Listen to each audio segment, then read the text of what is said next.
نبی صلی اللہ علیہ وسلم نے اجر و ثواب کے سارے کام اپنی امت کو بیان کر دیے، اور ان بیان کردہ کاموں پر قبروں پہ بیٹھ کے قرآن پڑھنے کا کام نبی کی بیوی خدیجہ فوت ہوئی رضی اللہ تعالی عنہا، بیٹے فوت ہوئے، بیٹیے فوت ہوئی، چچا شہید ہوئے، صحابہ شہید ہوئے، صحابہ فوت ہوئے، صحابیات فوت ہوئی، نبی نے اپنے صحابہ کو نہیں بھیجا، نہ خود گئے، کسی قبر پہ کھڑے ہو کے رسول اللہ صلی اللہ علیہ وسلم نے یا آپ کے اصحاب نے قرآن نہیں پڑھا، قرآن خوانی نہیں کی۔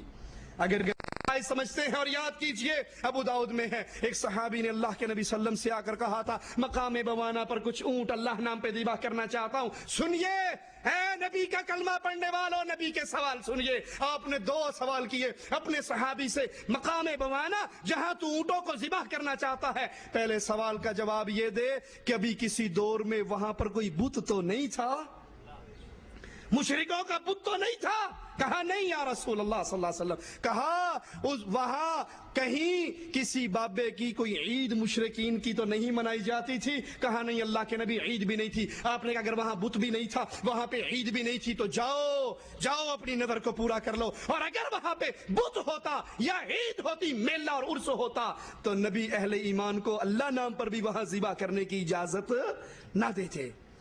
شخص ایک مکھی کی وجہ سے جنت میں داخل ہوا، ایک مکھی کی وجہ سے جہنم میں داخل ہوا، پکڑ لیا بابوں کے پجاریوں نے دو مسافروں کو، کہا گزرنا ہے تو نیاز دینی پڑے گی، نظر اللہ نیاز حسین پنجتن نادا۔ انہوں نے کہا مسافر ہیں، غریب ہیں، ہمارے پلے میں کچھ نہیں ہے۔ کہا کچھ نہیں ہے تو مکھی مار کے دے جاؤ۔ ایک نے مکھی ماری، دے دی، اس کا راستہ چھوڑ دیا۔ رسول اللہ صلی اللہ علیہ وسلم کی حدیث بتاتی ہے کہ وہ شخص اللہ کی جہنم میں داخل ہوا۔ دوسرے سے کہا مکھی دے، اس نے کہا مکھی کا خالق بھی اللہ ہے، مکھی بھی دوں گا تو رب کے نام پہ دوں گا، کسی پیر فقیر بابے بزرگ کے نام پہ۔ ارے بکرا بڑا ہے، اونٹ بڑا ہے، بیل بڑا ہے، گلاب کا پھول پھر عظیم ہے، ایک مکھی بھی نہیں دوں گا۔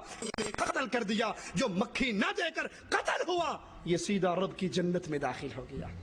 پیروں کی قبروں پہ چادر چڑھانے والوں، اونٹوں کی نیاز دینے والوں، بکروں کی نیاز دینے والوں، شاہ جمال کے دربار پہ جا کر کہنے والوں پیر شاہ جمال ککڑ گھینتے پتر ڈیر اتا لال، یہ مرغا مکھی سے تو اچھا ہے۔ مکھی دے کر وہ جہنم میں داخل ہوا، کیونکہ یہ نظر عبادت ہے اور ایک اللہ کا حق ہے۔ یوفون بالنذر ویخافون یوما کان شرہ مستطیرا، اللہ کے وہ بندے اپنی نظریں پوری کرتے ہیں اور روز قیامت سے ڈرتے ہیں جس کا شر پھیل جانے والا ہے۔ اسی طرح نظر کا ذکر صدقات کے ساتھ بھی آیا ہے، وما انفقتم من نفقۃ او نذرتم من نذر فإن اللہ یعلم، تم جو کچھ اللہ کی راہ میں خرچ کرتے ہو یا منت مانتے ہو تو بے شک اللہ اسے جانتا ہے۔ اس سے معلوم ہوا کہ نظر عبادت ہے، اور حدیث میں بھی آتا ہے کفارۃ النذر کفارۃ الیمین، نظر کا کفارہ وہی ہے جو قسم کا کفارہ ہے۔ ان قبروں پر جانوروں کو ذبح کیا جاتا ہے، حالانکہ یہ بہت بڑی عبادت ہے۔ صحیح مسلم میں حضرت علی رضی اللہ عنہ وارضاہ سے روایت ہے، رسول اللہ صلی اللہ علیہ وسلم نے فرمایا لعن اللہ من ذبح لغیر اللہ، اللہ کی لعنت ہو اس پر جو اللہ کے علاوہ کسی اور کے نام پہ ذبح کرے، وہ حجویری کے نام پہ ذبح کرے، لال شہباز کلندر کے نام پہ ذبح کرے، پیر اور بابے کے نام پہ ذبح کرے، مندر کے نام پہ ذبح کرے، جس کے نام پہ بھی ذبح کرے، لعن اللہ من ذبح لغیر اللہ، جو اللہ کے علاوہ کسی اور کے لیے ذبح کرتا ہے اس پہ اللہ کی لعنت برستی ہے، اور جو رب کے لیے ذبح کرتا ہے اس پہ رب کی رحمت اترتی ہے۔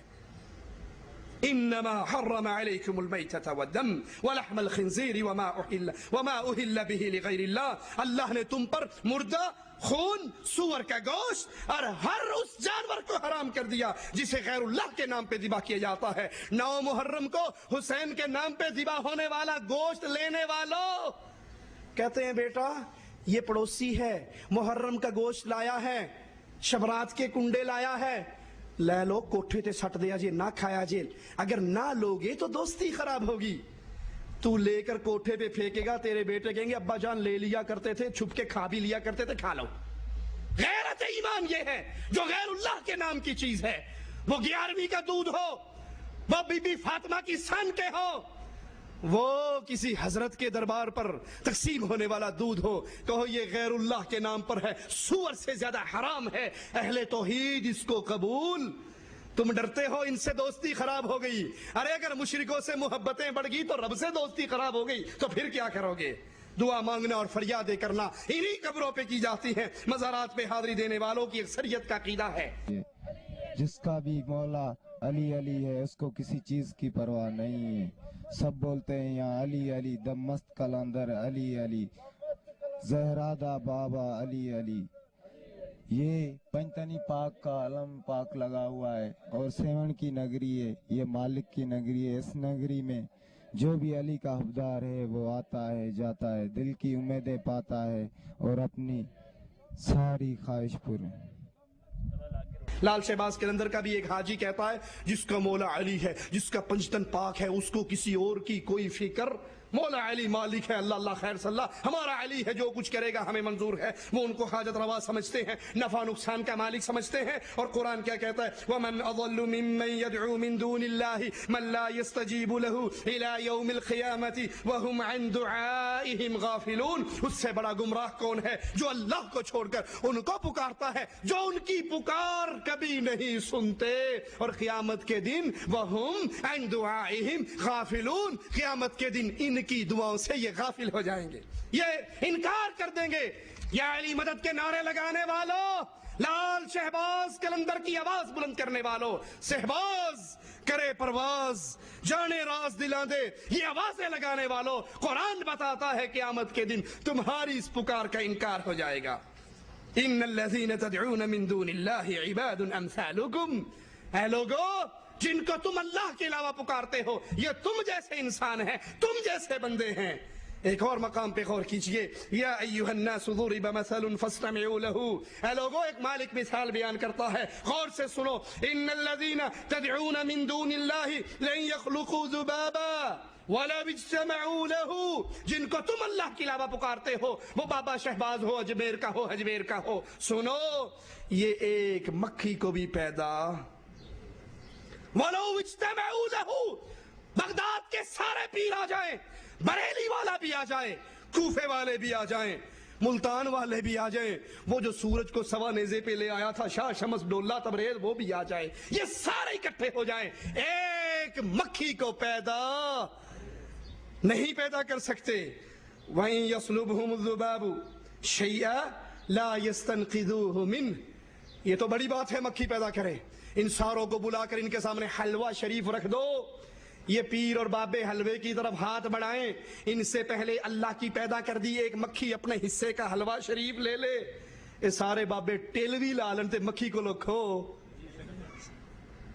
یہ مکھی کے پاس سے اپنے حصے کا حلوہ نہیں چھین سکتے.